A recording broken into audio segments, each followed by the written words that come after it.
whether it's politically You have a right to cry only when you just dropped out of your mother's womb. That's the only time you have a right to cry. After that, you should be laughing out. People keep coming to me and say, Sadhguru, please bless me, this should happen, that should happen. I tell them, see, my blessing is, may all your dreams not come true. They get shocked. I said, Sadhguru, why? Says, see, what can you dream of?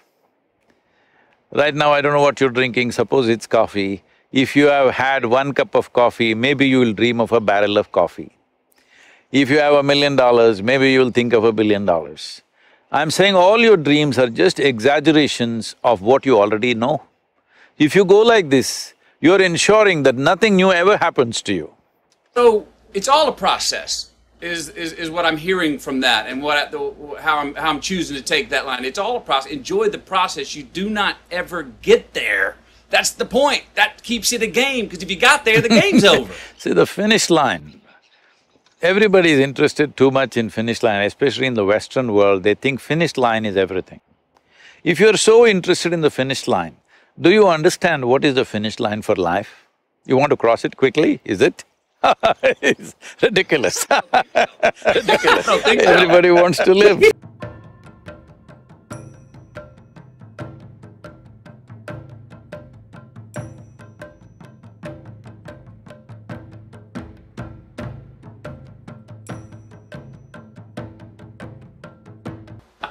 Yes. You know, you obviously have a great sense of humor.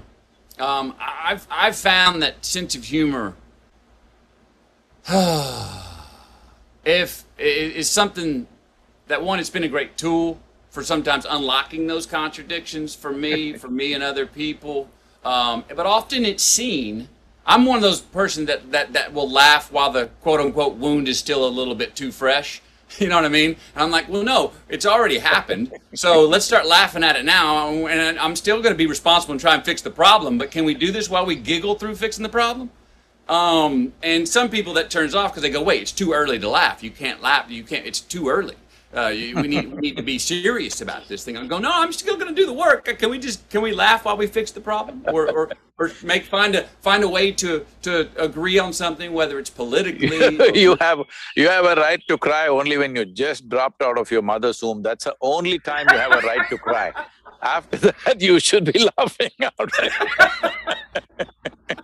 And now about when the wound is too fresh. See, let me tell you this. See, as I said already, all the external situations, our life situations will not ever happen 100% the way we want. Doesn't matter, small situations, big situations. As your involvement grows in the world, you will see more and more things will not happen the way you want. So what happens in the world, we must understand, it's a reality which involves many forces. We are also one little force in that. So we can push it, we can use our skills, we can use our intelligence, we can use our influence and push that piece as far as we can. But there are too many pieces. It will never happen 100% your way or anybody's way, and I'm glad it is so, because if it all happened your way, where the hell do I go? Little bit your way, little bit my way, little bit somebody's way, this is the way world is. But now you're talking about wound. Wound happens within you. So this one space which you call as myself must happen 100% your way. If this is happening 100% your way, you will just see that what a joke it is, everything that happens around you, and how ridiculously it can happen. So when you see this, it's not that you have to have a sense of humor, laughter is inevitable. When you're laughing within yourself, maybe words also come that way. I never thought I have a sense of humor. These days people are telling me, Sadhguru, you have such a sense of humor. Oh, I thought, oh, is that so? It's just that all the humors in my body are working well, that's all.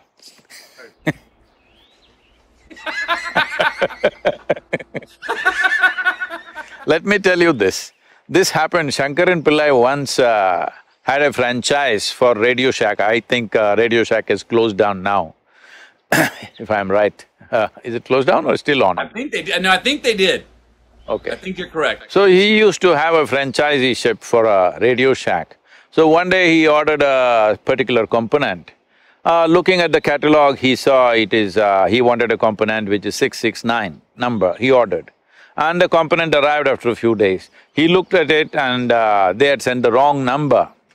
It was 966 they had sent. He wrote back to them and furious, "You sent the wrong part." They said, "Just turn it around and see." Most of the time, life is just that. You're seeing it one way and freaking, turn it around and see, you will laugh at the whole thing. Just flip it over, yes. Or say it back to front, what makes sense, the foot's on the other shoe. In writing my book, I noticed ways that I got what I wanted in life, ways I got what I was seeking. And I was very clear, even going into writing it, about, there have been many things where I've engineered the success, that I have set the goal, that I said where I wanted to go and went to it and attained it as a traveler. Okay? Set goals and go get them. But I was surprised at how many times that I've found and got what I wanted or succeeded when I was looking for what I did not know what the hell I was looking for. When I was like, I'm gonna go seek it. Those are the best times, huh? They're awesome. The one-way tickets, with no return ticket to go on a walkabout. Going, I don't know what I'm… You don't do walkabout in America. You need to go to Australia to do walkabout. I've done the walkabout in Australia. I've done the walkabout in Mali, Africa, and Peru, the Fugamundi. Yeah. And those times, I got what I needed. But I didn't know what I was looking for. I just put myself in a position to get rid of all the frequencies that I was having in my Western world, in my busy life. I wanted to go someplace where nobody knew my name, where I didn't speak the language, where time was going to run way too slow for me until I got on time, and then all of a sudden realized that, I feel the rhythms of this place. I'm enjoying my own company, because those trips for me, the first 12 days, I do not enjoy my own company. You do not enjoy your own company, that means you're in bad company, obviously. Well, it takes 12 days. I think there's a value, if you don't enjoy your own company, to go, that's why I need to spend more time with myself then, so we can work it out, because I'm the one person that I can't get rid of, so let's work this stuff out. But after about 12 days, on around the 16th day, around the 12th day, I have a breakthrough where I'm like, okay, I've shaken off my demons, I've pulled off my talismans, I'm a naked child. And that's when all of a sudden, boom, an answer comes, and I'm light, and I've shed certain guilt, and I'm present much, and I'm not looking around the bend to see what's coming. I'm not looking over my shoulder to judge where I've been. But I guess my point is, we're all, sometimes we don't know what we're looking for, but we go find it. You talk about seeking the unknown, but to put ourselves in a place, do you think there's a value about put yourself in a place so you can hear it? Put yourself in a place so you can receive it. See, people keep coming to me and say, Sadhguru, please bless me, this should happen, that should happen. I tell them, see, my blessing is, may all your dreams not come true. They get shocked. I said, Sadhguru, why? Says, see, what can you dream of? Right now, I don't know what you're drinking, suppose it's coffee. If you have had 1 cup of coffee, maybe you will dream of a barrel of coffee. If you have $1 million, maybe you'll think of $1 billion. I'm saying all your dreams are just exaggerations of what you already know. If you go like this, you're ensuring that nothing new ever happens to you. So my blessing is, may your dreams not come true. May things that you could never dream of happen to you. If you have to be an open possibility like this, it's very important that we understand, that is why karma is important. Karma means it's the bedrock of your memory. It's a bedrock of your memory means who you are right now as a person. Matthew as a person, as a physical person, as a mental person, as an emotional person, and even as an energetic person, it is a certain volume of memory. Here there's evolutionary memory, there is genetic memory, there's articulate and inarticulate, unconscious, subconscious and conscious memories. All this memory put together, an amalgamation of this is one person called Matthew, similarly every other person. So, now do you want to stand on the stage of this memory? Let's say we see this memory like a platform. If you stand upon this, the richness of your life plays out and you can do your today's dance on that stage. But if you sink into it, it becomes like a quicksand and past just takes away people. See, most human beings just see what is it that they are suffering in their life. They are suffering what happened 10 years ago, now, sitting here. And they're already suffering what may happen day after tomorrow. Essentially, they're not even connected with life, they're mistaking their psychological space as existential. They are suffering two most incredible qualities that only human beings possess on this planet, which is a vivid sense of memory and a fantastic sense of imagination. Unfortunately, most human beings are suffering this. Essentially, they're suffering an evolutionary process. They're just saying, if I was an earthworm, I would be more peaceful. Yes, earthworm is a fantastic creature, it is very eco-friendly, all that is fine, but the possibility is limited. The significance of being human is, the possibilities are unlimited, possibilities are immense. This is why we are on top of the evolutionary pile. When I say on top of the evolutionary pile of all these millions of creatures which are there on this planet, well, we are trying to reduce their numbers unfortunately, but of all these millions of creatures, in terms of evolution, in terms of our neurological capabilities, perception and assimilation of what we perceive, we are on top of the world. But most human beings are not feeling on top of the world because they are sinking into the platform of their memory. This vast memory is a tremendous thing.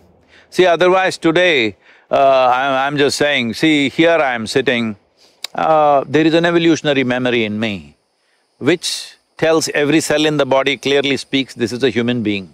Suppose I got fancy for dog food and started eating dog food for 3 days, will I become a dog? No, there is evolutionary memory within me which will never allow anything like that to happen. Now I am here in United States, let's say I eat only American food, will I become an American person? Will my color change? Will my everything change? No, because there is genetic memory in me. So who you are, who I am, is essentially memory. The question is, will you stand upon this platform and do your act, or will you sink into it and die? This is all the choice you have. Boom. Yes. Yes. You say, I hope your dreams don't all come true. I love that. Don't say that, don't tell everybody, they will curse me. but listen, but tell me, here's what I hear when you say that. We're such a result-oriented people and culture. I gotta have my result. And we if I just get to the top of that summit, I'll have the ta-da moment. And we get to the top of the summit, we see it's a false summit. There's millions of more summits on the other side. You keep climbing, and there's another one. There's not a ta-da moment where we go, I've got it, all figured out. I think we get caught up so often in short-term gains, and short-term return, choices that give us short-term return on our own investment, us. And we're not making choices that are going to buy us delayed gratification, not only longer in this life, but after we're gone, for our kids and our grandkids and our great-great-grandkids. So it's all a process, is what I'm hearing from that, and how I'm choosing to take that line. It's all a process. Enjoy the process. You do not ever get there. That's the point. That keeps it a game, because if you got there, the game's over. See, the finish line, everybody is interested too much in finish line, especially in the Western world, they think finish line is everything. If you're so interested in the finish line, do you understand what is the finish line for life? You want to cross it quickly, is it? It's ridiculous. Ridiculous. Everybody wants to live. So, living here means that now you're breathing and here, this is living. So, if you're too much interested in the finish line, then you will cross it soon. That is, you will cross it when you're alive, because so many people are living as if they are dead, dead to everything, except for a few needs that they have. A whole lot of people are dead to all other possibilities of life. In yoga, there is a very good kind of a saying, which says, if you have one eye on the goal, you will have only one eye to find your way, which is very inefficient. So, you are rendering yourself incapable of life simply because you want to get somewhere. Where do you want to get? Some imagined place. Where is that place? It is just an exaggeration of the past you've already experienced, because you cannot imagine something that you have never seen. You cannot imagine something for which there is no data, because your mind essentially functions from the data that you have gathered, which is essentially your past. So you want to repeat your past and then wondering why life is so boring. Heard. Heard. Yes. Repeat offenders. Reciprocity, going in circles. I hear you. I've done it before.